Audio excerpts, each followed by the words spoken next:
My dear students, welcome to our next online lecture for that is the third lecture for physics for class 12, and it is for rotational dynamics. In this rotational dynamics, uh, I have explained in the last two lectures about circular motion and then about uniform circular motion and non-uniform circular motion. In this lecture, I am going to explain here the topic about centripetal force and centrifugal force. So let us start our point. We focus on what is meant by centripetal force and some examples of centripetal force. For that, I am taking one example.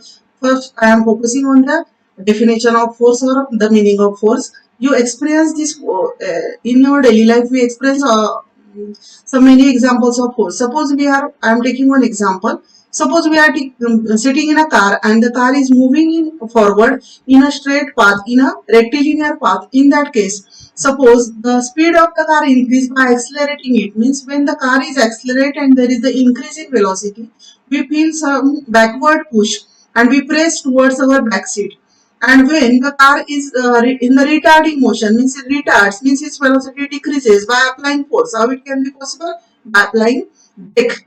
When we apply the brakes and the car retards, its velocity decreases. In that case, we feel the forward push and we thrown forward, and in that case we will say that there is the force due to the presence of retarding velocity or a change in velocity, and due to the change in velocity there is the acceleration. According to Newton's second law, when there is the acceleration there is the force also. Here, by Newton's second law, we can say force is equal to mass into acceleration, and we will experience some force. Here, in the circular motion, now come to our point. In the uniform circular motion, when the object is moving along the radius, along the circular path, with a constant radius, and when the object is moving with constant speed, we can call it as the uniform circular motion. In that uniform circular motion, we know that there is the centripetal acceleration directed along the radius towards the center. Why there is the centripetal acceleration? We know that when the object is moving, it is acted by some centripetal acceleration, and that's why there is the centripetal force. We can say that centripetal force we can calculate by using again the Newton's second law, that is force is equal to mass into acceleration. We can put here, suppose we are considering that the mass of this object which performing uniform circular motion is m, it is moving along a circle of radius r with constant angular velocity omega and constant speed v. Then in that case, we can say that there is a centripetal force acting on that object which is directed along the radius towards the center, and we can calculate its magnitude by using these formulas. Centripetal force is equal to m r omega square or mv square by r or m v omega. When we take its magnitude, when we consider its magnitude, the centripetal force is equal to minus m omega square r. Here, the negative sign has some specific meaning, because we have to focus here, because sometimes there may be some questions on this negative sign also. In your 12th board exam for 2020, there was one question that is equal to minus d pi by dt. The equation was given and it is asked that what is the meaning of, what is the significance of negative sign there. So here in this equation, centripetal force is equal to, why we put here the negative sign? Because the centripetal force and this radius vector are opposite to each other. The radius vector is directed along the radius towards the object, while the centripetal force is directed along the radius towards the center. So here there is the centripetal force. So what happens if there is no centripetal force? When the centripetal force will not act on the body will not perform circular motion. In this diagrams here, at every point there is a centripetal force. Suppose at this point 1 the centripetal force is F1, at this point 2 the centripetal force is F2, at this point 3 the centripetal force is F3. If these forces are not acting on that object, suppose at this point 1 the proper centripetal force is not provided to the object will move in a straight path, that is due to the inertia, it will move along the tangent, because the velocity at that point is, the direction of velocity at that point is along the tangent, so that the vehicle may skid from its circular path and it cannot perform the uniform circular motion. That's why we can say that Centripetal force is necessary for performing the uniform circular motion, and the centripetal force is the resultant of each force acting at every point. The net force acting at the center is called as the centripetal force. So it is the net force. It is not the any another type of force, or it is not the new force. Centripetal force is the known forces. It arises due to the known forces. We will see it in the examples. So we see the So you can define the centripetal force that the centripetal force is the force acting on a particle performing UCM which is along the radius and directed towards the center of the circle, that is the centripetal force.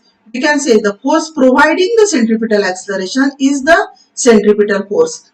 The centripetal acceleration is provided by the centripetal force, and that's why the object can perform the circular motion. In some, we know there are many examples in our daily life about the centripetal force. One is the well-known example. In that example, we see that when the moon is revolved around the earth in a circular orbit, it performs the uniform circular motion. In that case, the proper centripetal force is provided by the gravitational force of attraction of the earth.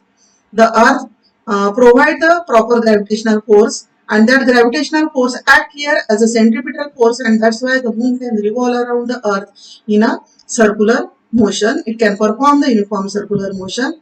Also, we see the next example, that is, we know about the structure of atom.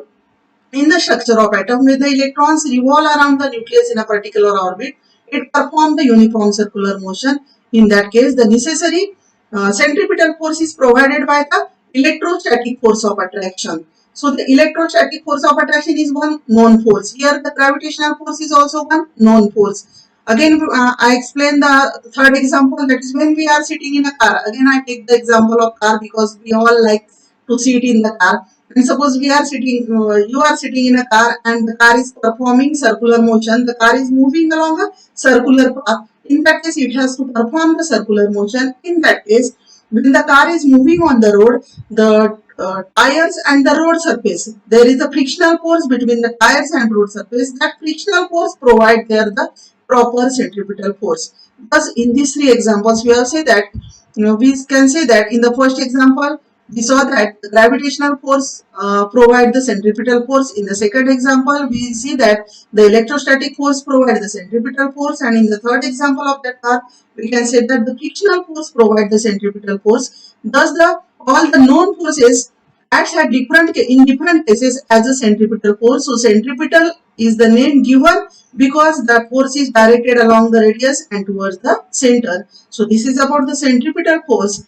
Now, there is one another force in the uniform circular motion. This is the centrifugal force. For explaining the centrifugal force, we must have to consider the frame of reference. Suppose we are sitting in a car again, and the car is performing uniform circular motion along, and when it is moving in a circular path and we are sitting inside the car, the passenger in the car or passenger in the bus, when it is moving along a circular path, will feel some outward force that is directed along the radius but away from the center. That is exactly opposite to that centripetal force. This force is called as centrifugal force. So centrifugal force is a pseudo force in UCM, uniform circular motion, which acts along the radius and directed away from the center, and it has the magnitude same as that of the centripetal force, because see here, the centripetal force is shown by this red arrow that is directed along the radius towards the center, while the centrifugal force is directed along the radius away from the center. These two forces have the same magnitude but opposite directions. But here we have to consider that we have to know that the centripetal force and centrifugal forces both are not acting on a same object. These forces are acting on the different object. Again, see the example of car and the passenger sitting in a car. The centripetal force is the frictional force that is between the road surface and tires, and the centrifugal force is experienced by the person or the passenger sitting in a car. Thus, the action of the forces are the object on which the force acting, that are two different objects. Here, it must be known that. And the centrifugal force is also called as pseudo force. So why this force is called as pseudo force? Because we cannot identify the reason of the centrifugal force. It is a non-real force. It does not arise due to any known forces like that gravitational force or frictional force or any known real forces. We cannot give the explanation of centrifugal force, the centrifugal too, but we experience the centrifugal force. It is arise only due to the frame of reference. For that, suppose a person who is on the road surface, along the road surface and observing the motion of the car, he can say that there is the centripetal force that is between the road surface and the tires. But he cannot experience the centrifugal force. To experience the centrifugal force, he must have in that frame of reference, that is, he must be inside the car. And when the car is performing that uniform circular motion, that is the accelerated frame of reference, and due to acceleration, he can experience the centrifugal force. Thus, the centrifugal force is the pseudo force, or it is also called as the non-real force, and we know that its direction. Now, again here I'm going to explain the difference between the centripetal force and centrifugal force. You can also differentiate the centripetal force and centrifugal force. As you know it, what is mean by the centripetal force? You can say that the centripetal force is this force is directed along the radius towards the center of the circle. What you can write here in the centrifugal force opposite to this point? That is, this force is directed along the radius away from the center of the circle. Again, in centripetal force, you can say this force is a real force. Here you can say this force is not a real force and it is a pseudo force. What will be the next difference? This force maintain UCM. Here, this force does not maintain UCM. This force does not maintain UCM because it throws us away from the circular path. Now, the next difference, the source of these forces are known. As we know, this is a real force and this arises due to all known forces. And here we can say the source of this cannot be identified. We cannot identify the source of this force. So this is a non-real force. Now, I am going to explore here one more point in this video, that is depends on the application of uniform circular motion. There are the different applications given in your new syllabus, and one short point about the application is well or wall of death. So what is well or wall of death? It is a vertical cylindrical wall. Suppose consider a vertical cylinder, huge vertical cylinder near about of radius 3 meter, 2 meter or 4 meter vertical wall, and the car has to move in that vertical wall.